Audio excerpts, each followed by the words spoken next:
बिस्मिल्लाहिर्रहमानिर्रहीम। Vector are cross product. Vector product क्या है? वेक्टर प्रोडक्ट एक मल्टीप्लिकेशन है जिसके नतीजे में वेक्टर क्वांटिटी ही हासिल हो, यानी दो वेक्टर्स की आपस में इस तरह मल्टीप्लाई करें कि जिसके रिजल्ट में जो आंसर आए वो भी वेक्टर क्वांटिटी हो, तो इस तरह की प्रोडक्ट को वेक्टर प्रोडक्ट कहते हैं। फॉर एग्जाम्पल, हमारे पास दो वेक्टर्स हों ए एंड बी और इनको आपस में इनकी वैल्यूज को, इन वेक्टर्स को आपस में मल्टीप्लाई करें तो जो आंसर इन क्वांटिटीज का आएगा ए क्रॉस बी के नतीजे में वो भी वेक्टर क्वांटिटी हो, तो हम कहते हैं ये वेक्टर प्रोडक्ट है। और इस प्रोडक्ट को हमेशा रिप्रेजेंट करते हैं क्रॉस के साइन से। स्केलर प्रोडक्ट को डॉट के साइन से रिप्रेजेंट करते हैं, इसलिए उसे डॉट प्रोडक्ट कहते हैं। और वेक्टर प्रोडक्ट को क्रॉस के साइन दरमियान में ऑपरेटर क्रॉस ऑपरेटर डालते हैं, इसलिए इसे क्रॉस प्रोडक्ट भी कहते हैं। वेक्टर प्रोडक्ट कुछ इस तरह लेते हैं कि अगर आपके पास दो वेक्टर्स हैं ए और बी और दोनों के दरमियान एंगल थीटा है, तो इन दो वेक्टर्स की क्रॉस प्रोडक्ट के नतीजे में जो वेक्टर आएगा उसका मैग्नीट्यूड हमेशा एरिया ऑफ पैरेललोग्राम बनेगा। इसको आगे जाके समझते हैं अगली स्लाइड्स में, लेकिन अभी याद रखें कि जो रिजल्टेंट वेक्टर होगा दो वेक्टर्स की क्रॉस प्रोडक्ट के नतीजे में जो भी वेक्टर आएगा उसका मैग्नीट्यूड अगर लेना हो कि वो कितना बड़ा वेक्टर है, उसकी length of line of that vector कितनी है, वो हमेशा याद रखें इक्वल होगी इन दो वेक्टर से बनने वाली पैरेललोग्राम से जो एरिया बनेगा।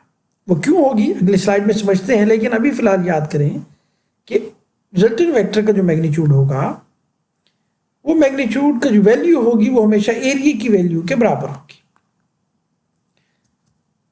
और ये एरिया कैसे कैलकुलेट किया जाएगा? तो अगर किसी भी पैरेललोग्राम का एरिया कैलकुलेट करना हो तो आपको बड़ा सिंपल, ये चीज़ वेरी वेल नोन है कि जब भी एरिया लेते हैं तो लेंथ इंटू विड्थ से लेते हैं।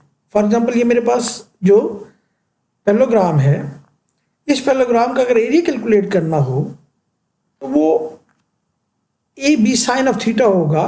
कैसे? इसको समझते हैं कि अगर हमारे पास ये एक पैरेललोग्राम है जो कि एक्चुअली बनी है इस स्क्वायर शेप को थोड़ा सा टिल्ट करने से। अगर आप गौर करें, ये जो रेड स्क्वायर नजर आ रहा है या रेड रेक्टेंगल नजर आ रही है, इस शेप को थोड़ा सा टिल्ट करें और एच जो वेक्टर नजर आ रहा है उससे अगर आप बी वेक्टर बना दें, बी के साथ ले आए, तो बाकी सारी साइड्स भी थोड़ा नीचे की तरफ चली जाएगी और आपको रिजल्टेंट ये ग्रे पैरेललोग्राम हासिल हो जाएगी। लेकिन अगर ये ना टिल्ट की जाती और एंगल हमेशा 90 ही रहता, तो हमें मालूम है इसका एरिया लेने का फॉर्मूला है बेस इंटू हाइट, यानी विड्थ इंटू हाइट। एरिया जब भी किसी रेक्टेंगल का लेते हैं वो होता है विड्थ इंटू हाइट, यानी ए और एच।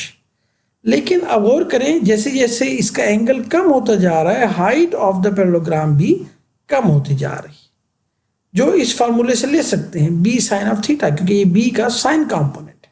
जो हाइट है वो बी वेक्टर का साइन कंपोनेंट है और साइन ऑफ थीटा, जबकि थीटा जो है वो एंगल है जो बी वेक्टर बना रहा है ए के साथ। इट मीन्स जैसे जैसे एंगल चेंज होता जाएगा, कम होता जाएगा, हाइट भी कम होती जाएगी, तो एरिया जो होगा वो ए इंटू एच जो है अब वो कम होता जाएगा। और अल्टीमेटली जब ये वेक्टर बी अलाइन हो जाएगा ए के उसी डायरेक्शन में आ जाएगा, बिल्कुल एक लाइन में आ जाएंगे ए और बी, तो फिर एंगल जीरो हो जाएगा और साइन ऑफ जीरो जीरो, तो हाइट जीरो हो जाएगी। इट मीन्स एरिया भी जीरो हो जाएगा, दोनों एक ही लाइन में आ जाएंगे, कोई एरिया नहीं रहेगा, लाइन बन जाएगी। तो अगर मुझे किसी पैरेललोग्राम का एरिया लेना है तो इट मीन्स मुझे बेस इंटू हाइट, और हाइट है B sine of theta, base है ए, तो A B sine of theta, A base A है और हाइट एच, तो एच की वैल्यू पुट कर दी, हमें मैग्नीट्यूड ऑफ एरिया जो मिलेगा, पैरेललोग्राम को जो एरिया होगा A B sine of theta होगा। अब ये समझना जरूरी है कि एरिया क्यों वेक्टर के मैग्नीट्यूड के बराबर है, जो हमने पहले स्लाइड में कहा कुछ देर पहले। तो इसको समझते हैं, एक एग्जांपल लेते हैं। फॉर एग्जांपल, टार्क एक ऐसी क्वांटिटी है जो दो वेक्टर्स की प्रोडक्ट के नतीजे में आई, यानी फोर्स वेक्टर और डिस्टेंस वेक्टर या रेडियस वेक्टर, रेडियल डिस्टेंस, जिसे मोमेंट आर्म भी कहते हैं। इस फिगर को देखें तो आपको नजर आता है यहाँ एक रिजिड बॉडी जो कि पिवटेड है ओ पॉइंट के ऊपर, यानी यहाँ इसके गिर्द ये रोटेट कर सकता है, ओ पॉइंट के इर्द गिर्द ये रोटेट कर सकता है, ये जो आपका रिजिड बॉडी। और दूसरा पॉइंट पी है जहाँ पे हमने फर्ज कर लिया कोई रस्सी बांधी हुई है, जो कि ये रेड एरो से शो हो रही है, जिस डायरेक्शन में फोर्स अप्लाई कर रहे हैं उस रस्सी पर, या इस डायरेक्शन में फोर्स अप्लाई कर रहे हैं एफ। जब हम इस फोर्स को ऊपर की तरफ अप्लाई करेंगे तो रिजिड बॉडी थोड़ा ऊपर उठना चाहेगा। ये फोर्स दो हिस्सों में डिवाइड हो रही है, दो तरफ एक्शन कर रही है, दो डायरेक्शन में अप्लाई हो रही है। एक अगर आप और करें, इस फोर्स के दो कंपोनेंट बनाएं, तो एक तो रेडियस के या रेडियल डिस्टेंस के या मोमेंट आर्म के अलोंग फोर्स का कंपोनेंट जो उसे खींचना चाह रहा है और पिवट पॉइंट से तोड़ के लेके जाना चाह रहा है इस रिजिड बॉडी को, जबकि दूसरा कंपोनेंट फोर्स का उसको रोटेट करवाना चाह रहा है उस पिवट पॉइंट के गिर्द। क्योंकि ये कंपोनेंट उस पिवट पॉइंट से तोड़ना चाह रहा है और पिवट पॉइंट नहीं टूटता, तो ये एक्शन फोर्स और पिवट का रिएक्शन दोनों एक दूसरे को बैलेंस करेंगे और नेट आंसर 0 हो जाएगा। ये फोर्स का कंपोनेंट जाया हो जाएगा। एक्चुअली जो कंपोनेंट यूज हो रहा है उसको रोटेट करवाने का जो इफेक्ट दे रहा है, टर्निंग इफेक्ट, यानी टार्क कितना बन रहा है, टर्निंग इफेक्ट को टार्क कहते हैं, टार्क को टर्निंग इफेक्ट कहते हैं। कितना टर्निंग इफेक्ट बनेगा वो डिपेंड करेगा इस फोर्स के कंपोनेंट पे, एफ साइन ऑफ थीटा इसे कह रहे हैं। एफ साइन ऑफ थीटा क्यों कह रहे हैं? क्योंकि अगर आप गौर करें तो फोर्स का जो एंगल बन रहा था उस रेडियल डिस्टेंस के साथ वो थीटा, और ये थीटा के अगर इस ट्राइंगल को, यहाँ पर एक ट्राइंगल ड्रा करें, ये इस लाइन में जहाँ कर्सर मूव कर रहा है ये ट्राइंगल ड्रा करें, तो इसमें ये कंपोनेंट, इस ट्राइंगल में ये कंपोनेंट फोर्स का साइन कंपोनेंट होगा जो कि इक्वल होगा इस कंपोनेंट के। तो it means F sine of theta force का ये वाली जो फोर्स है वो इस एफ का साइन कंपोनेंट होगा, ना कि कॉस कंपोनेंट होगा। तो हमें इस फोर्स का साइन कंपोनेंट चाहिए, यानी परपेंडिकुलर कंपोनेंट, वो कंपोनेंट जो रेडियस के परपेंडिकुलर है। तो फोर्स का साइन कंपोनेंट मल्टीप्लाई होगा रेडियल डिस्टेंस या मोमेंट आर्म के जो परपेंडिकुलर डिस्टेंस है उस फोर्स के जो एक्चुअल अप्लाई हो रही है, यूज हो रही है टर्न करवाने में, तो हमारे पास टार्क आ जाएगा, टर्निंग इफेक्ट आ जाता है। How much turning effect is, वो कैलकुलेट होगा F sine of theta into R से। खाली एफ यूज नहीं कर सकती क्योंकि पूरी फोर्स का कुछ हिस्सा साइन कंपोनेंट यूज हो। आपने यहां और किया कि हमें दो वेक्टर्स की डॉट प्रोडक्ट, दो वेक्टर्स को मल्टीप्लाई करते हुए आर और एफ को जब हमने मल्टीप्लाई किया तो उसके नतीजे में जो इफेक्ट, जो चीज़ आई उसे टॉर्क कहते हैं, टर्निंग इफेक्ट। टर्निंग इफेक्ट बताते खुद एक वेक्टर क्वांटिटी है क्योंकि टर्निंग इफेक्ट के पास मैग्नीट्यूड भी है और उसकी डायरेक्शन ऑफ मूवमेंट भी है कि किस तरफ मूव करना चाह रहा है। आइदर टर्निंग इफेक्ट क्लॉकवाइज है या एंटी क्लॉकवाइज है। जैसे यहाँ में नजर आ रहा है कि एंटी क्लॉकवाइज रिजिड बॉडी को ये फोर्स एंटी क्लॉकवाइज रोटेट करवाना चाह रही है। अगर फोर्स नीचे की तरफ होती तो रिजिड बॉडी को क्लॉकवाइज रोटेशन मिलती। तो टर्निंग इफेक्ट यहाँ एंटी क्लॉक, तो टर्निंग इफेक्ट के पास मैग्नीट्यूड भी है जो कि are F sine of theta से आएगा और उसके पास डायरेक्शन भी है। इसलिए हम टॉर्क को या टर्निंग इफेक्ट को, टॉर्क को मैग्नीट्यूड और साथ डायरेक्शन दोनों से रिप्रेजेंट करेंगे और कहेंगे कि ये दो वेक्टर्स की क्रॉस प्रोडक्ट से एक वेक्टर क्वांटिटी हासिल हुई, इसलिए इसे क्रॉस प्रोडक्ट या वेक्टर प्रोडक्ट कहें। अब ये डायरेक्शन ऑफ टॉर्क क्या होगी, तो याद रखें टॉर्क चूंकि जनरली दो ही डायरेक्शन रखता है, आइदर क्लॉकवाइज और एंटी क्लॉकवाइज। तो आपकी लाइफ इजी करने के लिए ये कन्वेंशन बना दी गई है कि हमेशा ये प्लेन के अपवर्ड या उस प्लेन के डाउनवर्ड होगी। कौन से प्लेन के? जो रेडियस और फोर्स वेक्टर्स बना रहे हैं। जिस डायरेक्शन में, जिस प्लेन के अंदर दोनों वेक्टर्स या दोनों वेक्टर्स से जो प्लेन बन रहा है, जैसे कि ये रिजिड बॉडी का जो प्लेन है, ये आपके पास इसी प्लेन के अंदर रेडियस वेक्टर भी है और उसी प्लेन में ही उस प्लेन के अलॉन्ग ये फोर्स भी हमने अप्लाई की। तो इस प्लेन के परपेंडिकुलर, उस दो वेक्टर से बनने वाले प्लेन के परपेंडिकुलर आप टॉर्क की डायरेक्शन कंसीडर करेंगे आइदर अपवर्ड और डाउनवर्ड, क्योंकि दो ही डायरेक्शन सी क्लॉकवाइज और एंटी क्लॉकवाइज। एंटी क्लॉकवाइज के लिए रूल बनाया गया है अपवर्ड। क्यों बनाया गया है और कैसे बनाया गया उसको बाद में देखते हैं, लेकिन फिलहाल कुछ हम आगे बढ़ते हुए ये कह रहे हैं कि प्लेन के अपवर्ड और डाउनवर्ड, क्योंकि दो ही डायरेक्शन है आइदर एंटी क्लॉकवाइज और क्लॉकवाइज। एंटी क्लॉकवाइज के लिए अपवर्ड और क्लॉकवाइज के लिए डाउनवर्ड डायरेक्शन दी गई है। अब ये जो डायरेक्शन है, हमेशा दो वेक्टर जिनको पर मल्टीप्लाई किया जा रहा होता है, जैसे कि टॉर्क के केस में हमने देखा कि आपके पास एक फोर्स वेक्टर था और एक रेडियस वेक्टर था, तो जैसे कि बी साइन ऑफ थीटा या F sine of theta force का कंपोनेंट था और रेडियस कंप्लीट था ए जिसे हम कह रहे हैं, तो A B sine of theta आ जाएगा। इन दोनों से मैग्नीट्यूड तो A B sine of theta ही रहेगा या F R sine of theta ही रहेगा, लेकिन डायरेक्शन जो होगी वो हमेशा परपेंडिकुलर होगी उस प्लेन की। अब ये जो डायरेक्शन है परपेंडिकुलर से मुराद क्या होगा, आइदर अपवर्ड और डाउनवर्ड। तो यहां पर हमें एक रूल बनाना पड़ेगा जिसे हम राइट हैंड रूल कहते हैं। उस रूल को स्टडी करते हैं। राइट हैंड रूल क्या है? आइंदा से एक कन्वेंशन बना दी गई है साइंटिस्ट की तरफ से यूनानिमसली। वो ये है कि आपके पास जब भी कोई दो वेक्टर्स हों और उनकी क्रॉस प्रोडक्ट ली जा रही हो, तो उनके नतीजे में जवाब में कोई वेक्टर ही आएगा। चूंकि वेक्टर आएगा, ये रियल वर्ल्ड फिनोमिना में बेशुमार ऐसे फिनोमिनाज हैं जहां दो वेक्टर्स के जवाब में जो वेक्टर आता है उसकी डायरेक्शन परपेंडिकुलर होती है दोनों वेक्टर्स की डायरेक्शन के। जिसकी कुछ एक एग्जांपल हम आगे स्लाइड में भी देखेंगे कि दो वेक्टर्स हमारे पास हों और उनकी क्रॉस प्रोडक्ट ली जा रही हो, तो उससे हासिल होने वाला वेक्टर, जैसे कि अभी हमने टॉर्क के केस में भी देखा और एक और एग्जांपल भी देखते हैं कि उसके नतीजे में जो रिजल्टेंट वेक्टर आता है उसकी डायरेक्शन परपेंडिकुलर होती है दोनों वेक्टर्स ए और बी के। तो राइट हैंड रूल ये बनाया गया कि आपने उस प्लेन पर अपना राइट हैंड प्लेस करना है जो दो वेक्टर से बन रहा है, यानी ए और बी वेक्टर्स से जो प्लेन बन रहा है, जिस प्लेन में ये दोनों वेक्टर्स पड़े हुए हैं, ए और बी वेक्टर्स पड़े हुए हैं, उस प्लेन पर अपना राइट हैंड प्लेस करेंगे और अपने फिंगर्स को ऐसे कर्ल करेंगे जैसा कि ऑर्डर ऑफ वेक्टर्स मल्टीप्लाई हो रहा है। जैसे ए क्रॉस बी है तो ए से बी की तरफ कर्ल करेंगे, तो थंब की डायरेक्शन जो होगी वो रिजल्टेंट वेक्टर की डायरेक्शन को पॉइंट आउट करेगी। अगर बी क्रॉस होगा ए होगा, बी क्रॉस ए में, तो थंब डाउनवर्ड चला जाएगा जैसे कि फिगर में नजर आ रहा है।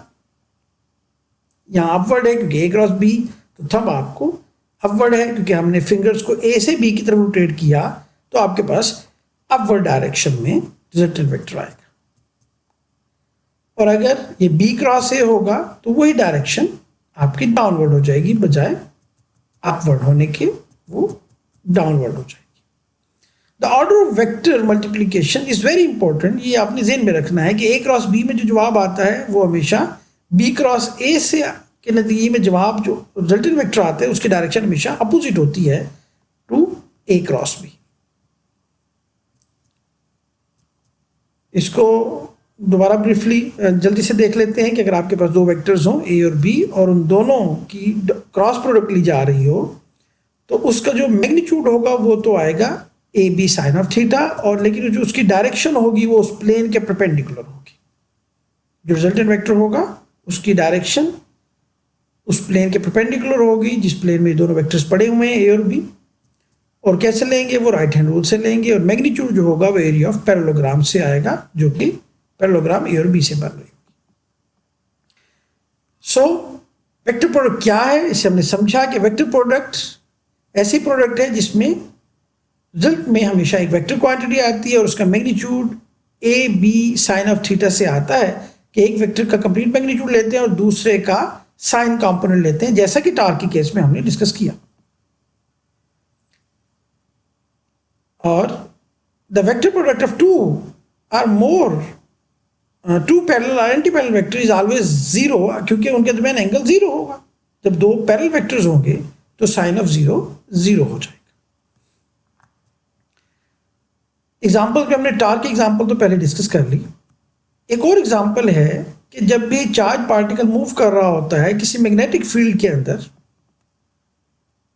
तो उसकी डायरेक्शन ऑफ वेलोसिटी और डायरेक्शन ऑफ मैग्नेटिक लाइंस, इन दोनों की क्रॉस प्रोडक्ट से जो डायरेक्शन बनेगी वो उस चार्ज पर अप्लाई होने वाली फोर्स की डायरेक्शन भी वही होगी। ये अगली क्लास में, हायर क्लासेस में, सेकेंड ईयर में आप मज़ीद डिटेल से पढ़ेंगे, लेकिन याद रखें कि ये फार्मूला वेरी वेल नोन है कि मैग्नेटिक फील्ड की डायरेक्शन और वेलोसिटी की डायरेक्शन जो चार्ज पार्टिकल मूव कर रहा होता है, दोनों डायरेक्शंस के परपेंडिकुलर फोर्स अप्लाई होती है उस चार्ज पार्टिकल पे। जो चार्ज पार्टिकल किसी मैग्नेटिक फील्ड में मूव करता है तो उसे एक पुश या फोर्स अप्लाई होती है जो मैग्नेटिक फील्ड की डायरेक्शन और वेलोसिटी की डायरेक्शन दोनों से बनने वाले प्लेन के परपेंडिकुलर होती है। तो इसका मतलब यहाँ पर भी राइट हैंड रूल अप्लाई होगा for getting the direction of force, और वो हमेशा आप अपने राइट हैंड के फिंगर्स को कर्ल करेंगे वेलोसिटी वेक्टर से मैग्नेटिक फील्ड वेक्टर बी की तरफ। बहरहाल इस एग्जाम्पल को याद रखेंगे और सेकेंड ईयर में आप इसको मज़ीद इलेबोरेट कर सकेंगे। अभी फ़िलहाल हम ये बता रहे हैं कि बेशुमार रियल वर्ल्ड फिनोमिना ऐसे हैं जहाँ क्रॉस प्रोडक्ट यूज़ होती है और वहाँ ऑर्डर ऑफ वेक्टर्स आपको याद रखना पड़ता है, और इन कोई से दो वेक्टर्स की मल्टीप्लिकेशन के नतीजे में एक वेक्टर क्वांटिटी आती है, और वो वेक्टर क्वांटिटी का मैग्नीट्यूड हमेशा दो वेक्टर्स के मैग्नीट्यूड इंटू साइन ऑफ, यानी V B sine of theta या R F sine of theta से आएगा, और डायरेक्शन जो होगी वो राइट हैंड रूल से लेंगे। राइट हैंड रूल को हमने जल्दी से देख लिया, और वही है कि अगर आपके पास दो वेक्टर्स हैं किसी प्लेन में तो राइट हैंड रूल ये बताता है कि रिजल्टेंट वेक्टर जो होगा उसकी डायरेक्शन अपवर्ड होगी प्लेन की या डाउनवर्ड होगी। अगर ए क्रॉस बी होगा तो अपवर्ड, और बी क्रॉस से है तो यानी ऑर्डर ऑफ वेक्टर चेंज करने से जो भी रिजल्ट डायरेक्शन आ रही थी उसके अपोजिट हो जाएगी। तो ए क्रॉस बी जो होगा वो माइनस बी क्रॉस से होगा।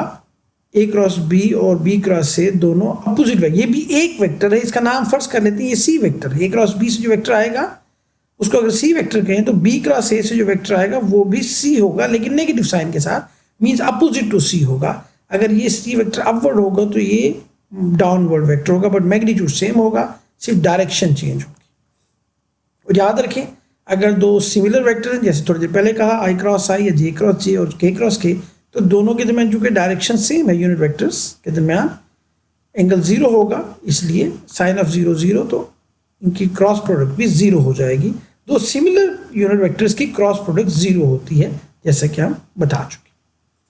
लेकिन अगर दो डिफरेंट यूनिट वेक्टर्स हों आई क्रॉस जे, तो A B sine of theta, A cross B is equal to A B sine of theta का फार्मूला लगाएं साथ एन यूनिट वेक्टर, तो उसमें आई का मैग्नीट्यूड 1, जे का मैग्नीट्यूड 1, तो और साइन ऑफ एंगल कितना है आई और जे के दरमियान 90 साइन ऑफ 91, तो सारे 1 हो जाएंगे। जो डायरेक्शन आएगी वो आई और जे दोनों के प्लेन के perpendicular right hand rule apply करें। आई और जे आपका एक्स और वाई प्लेन बनता है, आई एक्स एक्सिस को शो करता है और जे वाई एक्सिस को शो करता है, तो ये एक्स वाई प्लेन के परपेंडिकुलर के डायरेक्शन होती है, के एक्सिस होती है, हम कहेंगे। इन दो वेक्टर्स से जो के मल्टीप्लिकेशन से जो वेक्टर आएगा वो उसका मैग्नीट्यूड तो 1 ही होगा, यानी वो भी यूनिट वेक्टर होगा, लेकिन उसकी डायरेक्शन अलॉन्ग जेड एक्सिस होगी या के होगी। इसके मुकाबले में जे क्रॉस आई जो होगा वो माइनस के होगा, क्योंकि ऑर्डर ऑफ मैट्रिसेस रिवर्स करने से डायरेक्शन रिवर्स हो जाती है। इसी तरह जे क्रॉस के आई होता है तो के क्रॉस जे भी माइनस आई होगा। अगर आप इनको मैथमेटिकली सॉल्व कर सकते हैं। इसको सिंपली कैसे याद रखें, अगर कोई आदमी याद रखना चाहे तो बड़ा सिंपल रूल है कि आई क्रॉस जे से हमेशा थर्ड के आएगा, जे क्रॉस के से आई आएगा, और के क्रॉस आई से जे आएगा। हमेशा पॉजिटिव वैल्यूज आएंगी। अगर आप क्लॉक वाइज रोटेट कर रहे हैं, आई को जे से, जे को के से और के को आई से मल्टीप्लाई करते हैं तो आंसर विल बिकम पॉजिटिव। लेकिन अगर आप आई को के से, के को जे से और जे को आई से, आई को के से, के को जे से और जे को आई से, तो जो आंसर आएगा वो आएगा तो दूसरा आई को के से तो जे आएगा, लेकिन नेगेटिव जे। इसी तरह के क्रॉस जे माइनस आई, क्योंकि आप एंटी क्लॉक वाइज चल रहे हैं। तो आइंदा से सर्कल बना लिया करें, और जब भी आपको दो डिफरेंट यूनिट वेक्टर्स की मल्टीप्लिकेशन करनी हो तो क्रॉस मल्टीप्लिकेशन तो वो इस सर्कल से आप गेट कर सकते हैं। जल्दी से आखिरी बात करते हैं कि अगर आपके पास दो वेक्टर्स के मैग्नीट्यूड डायरेक्ट गिवन नहीं है, जैसे हम कह रहे थे कि A B sine of theta से आएगा, ए का मैग्नीट्यूड बी का मैग्नीट्यूड साइन ऑफ थीटा, अगर आपको ए का मैग्नीट्यूड मालूम नहीं है कंप्लीटली और बी का कंप्लीट मैग्नीट्यूड मालूम नहीं, बल्कि उसके कंपोनेंट्स मालूम है, ए वेक्टर के भी कंपोनेंट्स और बी वेक्टर के भी कंपोनेंट्स, फिर भी आप इनकी मल्टीप्लिकेशन कर सकते हैं। हम इनको सिंपली मल्टीप्लाई करते हैं, तो कैसे करेंगे जी, ए एक्स को तमाम के साथ ए एक्स बी वाई और ए एक्स बी जी, इसी तरह ए वाई को पकड़ेंगे और तमाम के साथ ए वाई बी जी, ए वाई बी वाई और ए वाई बी जी, और इसी तरह बी एक्स पहले था सॉरी, और ए जेड बी एक्स, ए जेड बी वाई और ए जेड बी जेड। इनमें मैग्नीट्यूड जो नंबर्स हैं ए एक्स और बी एक्स, ये तो बाहर आ जाएंगे, यूनिट वेक्टर से मल्टीप्लाई होगा। आई क्रॉस आई चूंकि हमें मालूम है जीरो होता है, खत्म हो जाएगा। आई क्रॉस जे जो है वो हमने जैसे थोड़ी देर पहले पिछली स्लाइड पे देखा था कि के यूनिट वेक्टर होता है। इनकी वैल्यूज पुट करेंगे और सिंप्लीफाई करेंगे तो आपके पास ये रिजल्ट आ जाएगा। यूनिट वेक्टर, दो वेक्टर्स की क्रॉस मल्टीप्लिकेशन कंपोनेंट्स की शक्ल में लेनी हो तो ये फार्मूला है, जिसको मजीद सिंपली हम यूँ लिख सकते हैं। ये मैथमेटिक्स की नोटेशन है, डिटर्मिनेंट खोलना कुछ बच्चों को आता है, जो मैथ्स के बच्चे हैं वो इस बात को समझते हैं, प्री इंजीनियरिंग के स्टूडेंट्स, बट जो बायोमेडिकल के प्री मेडिकल या बायो के स्टूडेंट्स हैं वो ये फार्मूला याद रखें, उनको डिटर्मिनेंट फार्मूला याद करने की ज़रूरत नहीं है। थैंक यू स्टूडेंट्स, आप प्लीज़ लेक्चर वीडियोस देखते रहें और साथ ही हमारा चैनल भी सब्सक्राइब करें, क्योंकि हम पूरी कोशिश कर रहे हैं कि आपको अच्छी सर्विसेज प्रोवाइड की जाएँ, अच्छी तरीके से अच्छे लेक्चर्स प्रोवाइड किए जाएँ, और ये लेक्चर्स इंशाल्लाह तमाम सब्जेक्ट्स पे आते रहेंगे। एफएससी के सब्जेक्ट्स के लिए भी और इंजीनियरिंग और मेडिकल के सब्जेक्ट्स के ऊपर भी डिफरेंट लेक्चर्स इंशाल्लाह चलते रहेंगे। आप हमारे चैनल को सब्सक्राइब करें जिससे आपको इंशाल्लाह फ़ायदा हो। बहुत शुक्रिया, थैंक यू, अल्लाह हाफिज़।